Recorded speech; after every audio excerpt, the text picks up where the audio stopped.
जय सिया राम। सब सुख लहे तुम्हारी सरना, तुम रक्षक काहू को डरना। ये तो मूल मंत्र है और लगभग अपने हर कार्यक्रम में मैं इसको दोहराता भी हूँ। आप में से बहुत सारे भक्तों की ढेरों जिज्ञासाएं होती हैं। काफ़ी लोग हनुमान चालीसा का पाठ करते हैं, सुंदरकांड का पाठ करते हैं। हनुमान जी तो सब देने वाले हैं, सब करने वाले हैं। फिर भी कई बार जीवन में कुछ कठिनाइयाँ, कुछ व्यवधान, कुछ अड़ंगा रह जाता है। और वो क्यों होता है ऐसा, इसी को दूर करने की कोशिश लगातार आचार्य जी भी करते हैं, हमारी भी कोशिश ये होती है। आज हम बात करेंगे कि कई बार नवग्रहों की वजह से, नवग्रह शांति की तो बात कही जाती है किसी पूजा पाठ में, खासकर मंगल दोष की वजह से हमारे जीवन में जो व्यवधान पैदा होता है। पहले तो कौन कौन से व्यवधान है जो पैदा हो जाते हैं, कैसे दूर होंगे, इन तमाम बातों की जानकारी आज आचार्य जी देंगे। स्वागत है आपका आचार्य जी। जय श्री राम। तो आपके सामने उपस्थित हैं ज्योतिष आचार्य डॉक्टर रजनीकांत श्रीवास्तव जी, जो कि ललाट विद्या के भी बहुत अच्छे जानकार हैं। आचार्य जी, क्या खास बताने जा रहे हैं आज? जय श्री राम। देखिए बेटे, हम जो बताना चाह रहे थे तो उसमें सबसे बड़ी बात जो शिकायत आ रही है कि मंगल ग्रह के कारण कई लोगों की ज़िंदगी काफ़ी कठिन हो गई है जी, परेशानी में रहते हैं। मंगली के चक्कर में भी कई लोगों की जीवन बर्बाद हो रही है। शादी कर लिए, लव मैरिज या किसी भी सर्कमस्टेंसेज में उनकी शादी हुई और अब एडजस्टमेंट होने में प्रॉब्लम्स होती हैं और रोज़ के डोमेस्टिक कलह, क्या बोलेंगे, और डिस्प्यूट्स, हाँ, वो जो घरेलू जो कलह जो पैदा हो जाता है। और यहाँ तक कि कई बार तलाक वगैरह, सेपरेशन की बातें उठती है, तलाक वगैरह भी होती है। तो इसके ऊपर काफ़ी बारीक स्टडी करने के बाद मैंने सोचा कि चलो एक बार चैनल पे ही ओपन बता दें कि चलिए हो गई है शादी तो उसको कैसे बचाया जाए। देखिए, पहले के जो पंडित जी हैं, चाहे आज भी जो अच्छे विद्वान पंडित हैं, तो कुंडली मिलाते वक्त अगर मंगली दोष निकल गई और एक जीवन साथी मंगली है, एक नहीं है, तो मना किया जाता है कि भाई मत करो। जी हाँ, जी हाँ। लेकिन जहाँ पे लव अफेयर्स है तो आप भी जानते हैं कि प्यार में और युद्ध में सब कुछ जायज़ है। कोई सुनने को तो तैयार होगा नहीं, ना पंडित की ना गार्जियन की। अगर किसी कारण से इस तरह की हो जाती है तो शादी के टाइम में पंडित जी लोग कई बार शालिग्राम पत्थर से शादी कराते हैं, पेड़ से शादी कराई जाती है, तुलसी जी से भी विवाह करने का रिवाज है, कुंभ विवाह भी करने के कई तरह के रिवाज बने हुए हैं। ये तो ज़रूर करना चाहिए। इसके बावजूद भी हम लोग की अपनी एडवाइस है कि जो मंगल ग्रह है उसको जाके किसी विद्वान पंडित से मंगल की पूर्ण शांति करा देना चाहिए, ताकि किसी तरह का कोई भी अनिष्ट लाइफ में ना आए। अच्छा जी, किसी भी तरह का अनिष्ट ना हो और जीवन सुखमय रहे। फिर भी कई लोग क्या करते हैं कि थोड़ा बहुत पूजा कराए, पूरा कंप्लीट उसका जाप नहीं कराए, चाहे जो भी रही कारण। तो इसमें हम सजेस्ट करते हैं कि लाइफ में एक बार ना घूमते हुए मंगलनाथ का मंदिर पूरी विश्व में एक जगह है, उज्जैन, वहाँ जाइए। वो जगह सिद्ध है, वहाँ रोज़ मंगलनाथ पे मंगल ग्रह की पूजा होती है, वहाँ एक बार जरूर शांत करा लें। या अगर आप जाने में सक्षम नहीं है, किसी भी कारण से व्यवधान है, तो 10 साल का पुराना कोई हनुमान मंदिर है, अच्छा, तो वहाँ के किसी पंडित जी को से इसकी पूजा करवाइए, मंगल ग्रह की। और मैं पहले भी चैनल पर, इसी चैनल पर कई बार बता चुका हूँ कि मंगल ग्रह और हनुमान जी दोनों दो चीज़ हैं, एक नहीं है। मंगल ग्रह के ऊपर सबसे ज़्यादा प्रभाव हनुमान जी का होता है, क्योंकि हनुमान जी उसके आधिपत्य के देवता हैं जी। तो सबसे पहले किसी की मंगली दोष के कारण डिस्प्यूट आ रही है तो हनुमान जी के चरणों का सिंदूर अपने सर पे वो लगाए करें और हनुमान जी से विनती करें कि मंगल ग्रह को शांत कर दें। भाई, आप अपनी प्रार्थना करेंगे तभी सामने वाला आपको उस पर सुनवाई करेगा। और जब भी हनुमान जी की पूजा की जाती है तो जय श्री राम जरूर बोलना चाहिए, तो हनुमान जी बहुत खुश होते हैं श्री राम जी के नाम से। अब उसमें क्या करना है कि अब थोड़ा सा घरेलू हम छोटे छोटे टिप्स आपको बता रहे हैं, क्योंकि मैं इस चैनल पर ज़्यादा टिप्स ही बताता हूँ। जी, थोड़ी एक और जिज्ञासा है बीच में, मैं इसलिए आपको रोक रहा हूँ। काफ़ी लोग चूँकि इस तरह के सवाल कर रहे थे विवाह बाधा को लेकर। मंगल दोष की बात आपने की कि मांगलिक अगर कोई कन्या या फिर वर हो तो उसको मांगलिक से ही शादी करनी चाहिए। अगर किसी सूरत में ऐसा नहीं बन पा रहा, जैसे कि आपने कहा कि प्रेम विवाह में नहीं होता है ऐसा, बहुत सारे ऐसी परिस्थितियां होती हैं, तो इसका कोई विकल्प है क्या, कि कोई दूसरा रास्ता निकलता हो इसका? देखिए, उसमें यही मैंने बताया कि पेड़ से शादी करा दीजिए। अच्छा, ऐसा मतलब? हाँ जी, ये सदियों से होते आ रहा है। शादी के मंडप में तुलसी जी का गमला लेके, शालिग्राम लेके लोग बैठते हैं, कई लोगों को देखा होगा आपने। लड़की की शादी है शालिग्राम से करा दिए, लड़के की विवाह है तुलसी जी से विवाह करा दिए, विष्णु रूप में माना जाता है दूल्हे को, करा दी जाती है। घोर मंगली है जिसके कारण अनिष्टकारी योग है तो पेड़ से भी शादी कराने का रिवाज है। और प्राय ये देखा जाता है कि जिस पेड़ से शादी कराई जाती है वो पेड़ सूख भी जाता है, चाहे कितना भी परवरिश कर दो। अच्छा, ऐसा भी देखा गया है। तो विद्वान पंडित लोग इस तरह की उपाय करते हैं। जो कर्मकांडी पंडित जी हैं उन्हें आप बता दें कि भैया लड़की मांगलिक है, लड़का मांगलिक नहीं है, या लड़का मांगलिक है, दुल्हन मांगलिक नहीं है। जो भी सिचुएशन आपकी प्रैक्टिकल है वो आप बताइए, पंडित जी आपको मैनेज कर लेंगे, उसकी व्यवस्था कर लेंगे। अच्छा। अब अगर शादी हो गई है, अब कोई उपाय नहीं है, तो कई बार किसी किसी के कुंडली में 2 विवाह का योग बनता है, तो विद्वान पंडित उसको देख के समझ लेते हैं कि इनका 2 विवाह का योग है। तो पंडित जी फिर इसके ना दूसरे फेरा वगैरह लगवा कर दोबारा शादी करा देते हैं। अच्छा, मतलब एक विवाह का जो था वो काट देते हैं। हाँ, एक तरह काट से देते हैं, वो पूरा कर देते हैं कि हो कर गया। देते हैं। ऐसा मंगलनाथ के मंदिर में भी अपने देखे, कई बार उधर जाता रहता हूँ कि कर्मकांडी नहीं, मंगलनाथ जी के मंदिर में तो जाना हुआ ही था मेरा कुछ दिन पहले भी। तो ऐसे मैंने तो देखा ऐसा होता है। हाँ जी, हाँ जी। मियाँ बीवी के बीच में ज़्यादा डिस्प्यूट है ड्यू टू मंगल, तो क्या करना चाहिए कि लाल कपड़े में सौंफ बांध कर और अपने बेडरूम में रख लेना चाहिए। मोटा वाला सौंफ ले लें, बहुत बारीक नहीं, और उसको लाल कपड़े में बांध लीजिए, सिरहाने दबा लीजिए, या कोई अलमारी अगर बेडरूम में है तो वहाँ आप रख दीजिए, कोई भी डायरेक्शन हो, तो आपकी कड़वाहट कम हो जाएगी, थोड़ा शांति आ जाती है। कई बार क्या होता है, शहद की भरी हुई शीशी ली जाती है मंगलवार के दिन, और जहाँ पे अग्निकोण बनता है जिसको हम लोग बोलते हैं साउथ ईस्ट, उस डायरेक्शन में रख दी जाती है शहद की शीशी, तो भी उस घर में थोड़ी सी शांति आ जाती है। वो नेगेटिव मंगल की जो ऊर्जा है, डिस्प्यूट की ऊर्जा है, उसको खींच लेते हैं, अपने में ऑब्जर्व कर लेता है। ऐसा मैंने कराया गया है।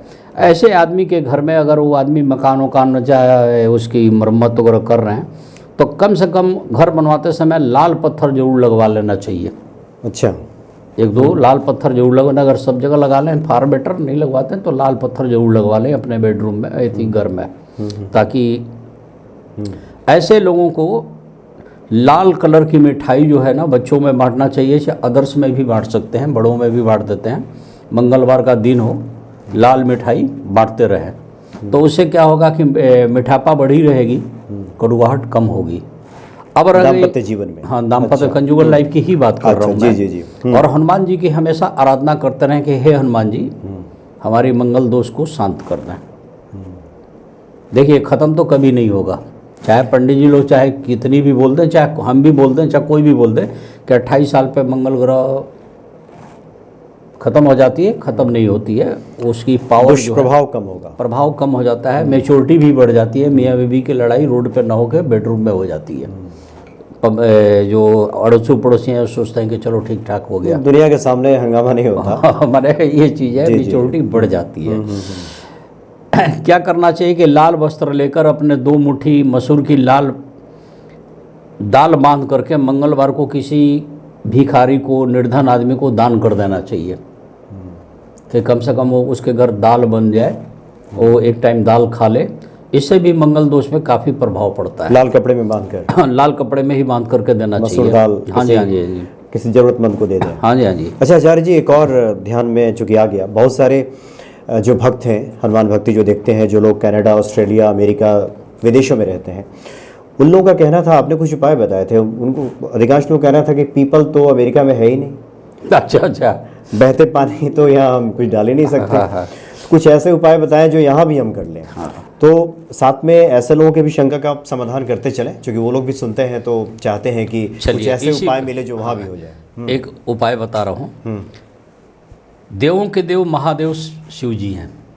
शिव जी की एक तस्वीर रख लें, मंदिर नहीं है पास में, सामने क्या करें कि एक ना बड़े वाला भगोना रख लें, चाहे कोई थाली ही रख लें, थोड़ा सा साफ जल ले लें, शिव जी को अभिषेक करें। अब लाल मसूर दाल चढ़ाना है, हनुमान मंदिर नहीं है, तब 5-7 दाने ले लें लाल मसूर के, और वहीं पे शिव जी को मान के, ये शिव जी, चाहे हनुमान जी की तस्वीर है, वहाँ चढ़ा दें। बाद में कुछ देर के बाद उसको ले जाके किसी गमले में डाल दें। पीपल नहीं है, पीपल का स्मरण करें, पीपल के ऊपर सारे देवी देवता का वास होता है, जड़ से लेकर उसके तने तक, और उसके हर पत्ते में देवता लोग हैं। 33 कोटि देवी देवता, उसका स्मरण करें और शिव जी को ही समर्पित कर दें। ये एक तरीका है। और क्या क्वेश्चन था इसी में आपका? यही था कि बहुत सारे ऐसे उपाय होते हैं, हालांकि अच्छा, बहता जल नहीं मुझे है, जानकारी तो नहीं है कि पीपल क्या पूरे अमेरिका में नहीं है, हो सकता है अब देखिए, अब इंडिया में भी हम बता रहे हैं। पहले हर पंडित जी लोग, चाहे शास्त्रों में वर्णन है कि जो पूजा का सामान है, जो बचा हुआ जो हम तो बहते पानी में प्रवाहित करना चाहिए। अब आप जाके देख लीजिए, पुलिस लगी है कई जगह, आप डाल नहीं सकते, क्योंकि देखिए जनसंख्या विस्फोट हुआ। हाँ, जनसंख्या और नदियाँ, एनवायरनमेंट के तरफ पूरा सबका, सरकार से लेके पब्लिक का रुझान है। ऐसी स्थिति में क्या करना चाहिए, किसी पेड़ के पास ले जाके ऐसे हिसाब से पानी की धार, उसमें कुछ गंगाजल मिला के ऐसे करना चाहिए कि वो उसके ऊपर बहते पानी निकल जाए, और उसके जड़ में साफ जगह रखने, पैर नहीं पड़ना चाहिए। कोई भी चीज़ है, जैसे गले का हार है, भगवान का माला है, अब आपको उसको ले जाकर दूसरे दिन सूख तो जाएगा ही, तो उसको कहाँ डालेंगे? किसी पेड़ पर टांग दीजिए, या किसी पेड़ की जड़ में रखें, गंगाजल का छींटा मार दें, या अगर संभव है तो मिट्टी खोदिए, मिट्टी के अंदर दबा दीजिए छींटा मार। वहाँ भी छोड़ दें, वो धीरे धीरे खाद बन जाता है फिर वो। मैंने इस तरीके मैं बता रहा हूँ। तो हनुमान जी के चरणों का सिंदूर सर पे लगाने से भी मंगल दोष कम हो जाती है, और विशेषकर मंगलवार और शनिवार को कर लेना चाहिए। ठीक है। बंदरों को गुड़ और चने खिलाएं और हनुमान जी को प्रणाम करें तो भी मंगल दोष में कमी हो जाती है। अब अपने जो कैंपस है घर का, उसके आजू बाजू में या गमले रखे हैं तो उसमें लाल पुष्प वाले लाल फूल जरूर लगाएं। जैसे लाल गुलाब हो गया, लाल गुलाब हो गया, या लाल गुड़हल का फूल हो गया, इस तरह के फूल जरूर लगा लें, ताकि मंगल की पूरी ऊर्जा वहाँ पर रहे और पॉजिटिव ऊर्जा रहे। खतरनाक माना जाता है अष्टम मंगली को। अगर 8वें भाव में जिस कन्या की मंगली दोष है तो उसे क्या करना चाहिए कि रोटी बनाते वक्त तवे के ऊपर ठंडा पानी का छींटा मार लेना चाहिए, 1-2 बार बनाने से पहले, 1-2 बार बनाने के बाद, तो भाप बन के उड़ जाती है। तो क्या होता है कि मंगल दोष में कमी रहती है, उसके घर में विस्फोट नहीं होता, हमारे मियाँ बीवी के बीच में क्लेश कम होते हैं जी। ऐसा भी कर लेना चाहिए। नियमित रूप से अगर घर में खासकर मंगलवार को और शनिवार को सुंदरकांड का पाठ किया जाए तो इससे भी मंगल ग्रह को काफ़ी शांति मिलती है, उत्तेजना उसकी कम होती है, विस्फोट कम होते हैं, कलह की चांसेस कम बन जाते हैं। सुंदरकांड कई मामले में तो बड़ा लाभदायक है। नारंगी रंग का त्रिकोणी झंडा आप ले जाकर हनुमान मंदिर में लगा दीजिए, चाहे उस पर जय श्री राम का नारा लिखा हो फार बेटर, नहीं तो त्रिकोणी 3 कोण हो जिसका हनुमान जी का जो झंडा होता है वो किसी हनुमान मंदिर में ले जाकर लगवा दीजिए। प्रति माह में 1 बार तो कर ही दीजिए। इससे भी मंगल दोष की उत्तेजना में, निगेटिव ऊर्जा में काफ़ी इफेक्ट पड़ता है, कंट्रोल करता है ये। अब आती है मंगल कमज़ोर हो गई है, तो कई बार मंगल कमज़ोर भी होता है, तो ऐसे लोगों को तांबे की लोटा में हमेशा पानी पीना चाहिए। तांबे का ही आजकल चला है, आप रख लीजिए 2 लीटर 5 लीटर का, और एक गिलास रखिए तांबे के, उसी से निकालिए और पानी पीजिए। स्वास्थ्य के लिए भी अच्छा है। स्वास्थ्य के लिए भी अच्छा है। कुछ लोग क्या करते हैं कि शहद की शीशी रखते हैं मंगलवार को, अगर डायबिटीज़ नहीं है तो अपने ओठों में थोड़ा सा टच करा लेते हैं। अगर जिनको डायबिटीज़ है तो ओठ में टच करा लेते हैं, या अदरवाइज उसका शहद यूज करते हैं, शहद खाते हैं, उससे भी मंगल दोष में काफ़ी राहत मिलती है। मंगलनाथ के मंदिर में हर तीसरे साल 1 बार दर्शन कर लेना चाहिए किसी भी आदमी को, या कम से कम 10 साल पुराने कोई हनुमान मंदिर हो वहाँ तो आपको ज़रूर जाना चाहिए। कई बार घर के जो आसपास जो है नीम का पेड़ लगाने के लिए भी हम लोग सलाह देते हैं, ताकि परिवार की कड़ुआहट कम हो जाए। अच्छा, कलयुगल लाइफ की कड़ुआहट कम हो जाए। मंगलवार के दिन आप अगर हनुमान मंदिर में सिंदूर का दान करते हैं, मैंने सिंदूर चढ़ाते हैं ले जाकर हनुमान जी को, या पुजारी जी को दे देते हैं कि पूजा में इस्तेमाल करें, तो आपका मंगल ग्रह में काफ़ी शांति होती है। अब जैसे 12 मंगली आदमी है तो पति पत्नी के बीच में दूरी बढ़ी रहती है, माने जैसे एक आदमी आसाम है, एक आदमी पाकिस्तान चला गया, काठमांडू ही रहे, या मिलिट्री मैन जैसी है, दूरी बढ़ी रहती है, फिजिकल दूरी रहती है, तो मन की दूरी ना बढ़े। तो इसके लिए भी हम लोग यही बताते हैं कि ऐसा करो कि आप ओम अंग अंगारकाय नमः, ये मंगल ग्रह का मंत्र है, इसका जाप करते रहें। ओम अंग अंगारकाय नमः मंत्र का जाप करें। देखिए, मंगल ग्रह को छोटा मत समझिएगा। मंगल जो है अगर राहु के साथ आ गया तो प्योर अंगारक योग बनाता है। उस आदमी के लाइफ में एसिडिटी की बहुत प्रॉब्लम्स रहती है, किडनी को भी इफेक्ट करता है, और यहाँ तक कि केस मुकदमा विवाद भी रहता है। मंगल के कारण सबसे ज़्यादा केस मुकदमे का चांस बनता है और आदमी कर्जदार भी बनता है। अच्छा। अब इसको कंट्रोल कौन करता है? हनुमान जी। ऋण मुक्ति मंगल स्रोत का पाठ आप करते हैं, क्यों करते हैं? हनुमान जी के सामने ही करते हैं। अगर मंगल ग्रह के कारण है तो कर्ज कम होनी शुरू हो जाती है। हनुमान जी का उसमें 21 नाम है, आप क्रम से पढ़ते जाइए, उसी क्रम में पढ़िए जो कि उसमें दिया हुआ है ऋण मुक्ति मंगल स्रोत में। तो आप जाप कीजिए, मंगल ग्रह कम हो जाएगा। ज़्यादा खतरनाक स्थिति बनती है तो घर के पश्चिम दिशा में, पश्चिम, देखिए पश्चिम का मतलब वेस्ट साइड, वहाँ पे आप नीम का पेड़ लगाइए, और लगाएंगे मंगलवार को ही। और कई बार सूखी पत्तियाँ नमक उसका नीम का लेके घर में मंगलवार को हल्का सा धुनी कर देना चाहिए। तो उसके धुआं से भी कई निगेटिव कीड़े मकोड़े तो भागते ही हैं। और नीम का तो कहते हैं ना कि नीम एक बहुत बड़ा, अपने आप में ही बहुत बड़ा आयुर्वेदिक औषधि है, उसमें कई तरह के गुण हैं जी। आप ये भी नहीं कर सकते, आपके पास जगह ही नहीं है नीम का पेड़ लगाने के लिए, तो आजू बाजू चाहे कहीं दूरी पर आसपास नीम का पेड़ होगा तो आप 1 लोटा जल ले जाइए, मंगलवार को दिन को चढ़ा दीजिए। सबसे बढ़िया है ये चीज़ है। किसी कारण से इसमें भी आप सफल नहीं हो रहे हैं, फिर भी मंगल ग्रह का पर्व है, तो हनुमान जी का फोटो बनवाइए बढ़िया, और कम से कम 11 या 21 मंदिरों में ले जाके और एक हनुमान चालीसा अच्छा उनको दे दीजिए, और सुंदर कांड का किताब भी बांट दीजिए। जो भक्तगण हैं उनमें बांट दीजिए या मंदिरों में जाकर दे दीजिए, तो इससे भी मंगल दोष काफ़ी शांत होता है। और कुछ बताइए। जी आचार्य ने बहुत अच्छी आपने बातें बताई, और साथ में मुझे कुछ बातों का स्मरण हो रहा था, खासकर मंगलनाथ जी के मंदिर। हाँ जी, हाँ जी, हाँ जी। वहाँ के महंत जी ने एक बड़ी विशेष बात बताई, महत्वपूर्ण बात जी, कि मंगल देव की उत्पत्ति भगवान शिव के माथे के ललाट के पसीने से हुआ, जो धरती पे गिरा। और इसलिए मंगल देव के जो माता है भुवनेश्वरी माता का मंदिर भी है, यानी कि पृथ्वी माता मंगल देव की माता है, और भगवान शिव से उनकी उत्पत्ति हुई है। और हनुमान जी भी रुद्रावतार है, इसलिए भी हनुमान जी और मंगल देव में देखें तो इस नाते भी साम्यता है, एका है।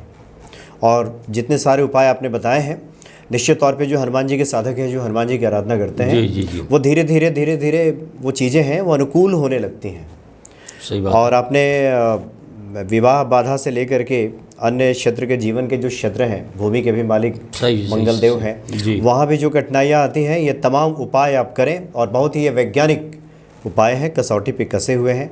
और वैसे भी आप जो आचार्य जी उपाय बताते हैं वो तो पहले जांचा परखा आजमाया हुआ, काफ़ी लोगों के अनुभव प्राप्त करने के बाद ये आप तक पहुंचाई जाती है। इसलिए आप इसको भक्ति भाव से, विश्वास के साथ इसको कीजिए, और हनुमान जी तो सदा सहायक हैं ही। देखिए, हनुमान जी कि जब भी जो आदमी व्रत करे या हनुमान जी की आराधना करे, वो पूर्ण शुद्ध अवस्था में करे, असदाचारी आदमी ही करे। उसके मन में ये न रहे कि मेरे को आज शराब पीनी है, चाहे मांस मछली करना है, चाहे इसका इतना जेब काटना है या इसको इतना पीटना है, ये सब मन में नहीं होना चाहिए। आप सभी देवताओं का आप देख के पूरा इतिहास देखिए, मतलब उनकी बैक हिस्ट्री, पुराण, वेद वगैरह, तो हनुमान जी में आप क्या पाएंगे कि सबसे ज़्यादा संयम में रहने वाला, पेशेंस में रहने वाला, और अपनी शक्ति का कभी भी अहंकार नहीं करने वाले आदमी अगर कोई है, और सबसे ज़्यादा स्वामी भक्ति अगर किसी आदमी में कूट कूट के भरा है तो वो हनुमान जी हैं। और किसी भी तरह के संकट के साथी हैं, और पवन से भी ज़्यादा तेज गति है उनकी। अगर दिल से भगवान श्री राम का नाम लेके हनुमान जी की आराधना आप करें तो हनुमान जी पवन की भी तेज गति से आपके माने पलक झपकते, जिसको हम शब्द बोलते हैं, वो आपके पीछे खड़े हैं, आपके हेल्प करेंगे, बशर्ते कि उसके लिए आपके पास वो शक्ति आ जाए। वो भक्ति जग जाए, डिवोशन जिसको बोलते हैं वो होना चाहिए। जी जी, बिल्कुल सही बात है। और रघुपति किन्नी बहुत बड़ाई, जिसकी बड़ाई खुद भगवान राम करते हो, जी जी जी, उसके क्या कहने। तो आप ये सब उपाय कीजिए और निश्चित तौर पे आपके जीवन में फलाफल की प्राप्ति होगी। बहुत बहुत धन्यवाद आचार्य जी आपका। जय श्री राम, जय सिया राम। जय हनुमान जी।